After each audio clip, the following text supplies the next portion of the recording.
இப்படிலாம் வீடியோ போட்டா ஃபேன்ஸ் எவ்வளவு ஃபீல் பண்ணுவாங்க. ஃபேன்ஸ் உடைய மனசை புண்படுத்துறீங்களேங்க. ஆமா, பின்ன கத்தி அழுகுற மாதிரி எல்லாம் வீடியோ போட்டா செல்லத்துக்கு வலிக்கும்ல அப்படின்னு சொல்லிட்டு நிறைய ஃபேன்ஸ் ஃபீல் பண்ண மாட்டாங்க. திவ்யா துரைசாமிய நிறைய பேருக்கு ரொம்ப பிடிக்கும். சோ ஒரு நியூஸ் ஆங்கரா வந்து அண்ட் அதுக்கப்புறமா இப்போ நிறைய படங்கள்ல நடிச்சிட்டு இருக்காங்க. ஒரு பக்கம் குக் வித் கோமாளி லேட்டஸ்ட் சீசன்லயும் கலக்கிட்டு இருக்காங்க.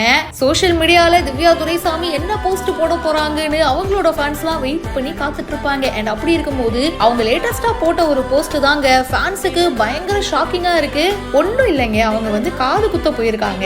இயர் பியர்சிங் பண்றது நிறைய பேருக்கு ரொம்ப பிடிக்கும். அப்படியே காது ஃபுல்லா லைனா குத்தி இருப்பாங்கல்ல, இவங்களும் அந்த மாதிரி இயர் பியர்சிங் பண்றதுக்கு தாங்க போயிருக்காங்க. அண்ட் இது வந்து கன் ஷாட் இல்லைங்க, கையால குத்துறது. அது எவ்வளவு வலிக்கும் தெரியுமா? அதனாலதான் புள்ள பாவம் பயங்கரமா ஃபீல் பண்ணிடுச்சு. ஐயோ அம்மா அப்படின்னு சொல்லி பயங்கரமா கத்தி அழ மட்டும் தான் செய்யலன்னு நினைக்கிறேன். ஏங்க இப்படி எல்லாம் பண்றீங்க?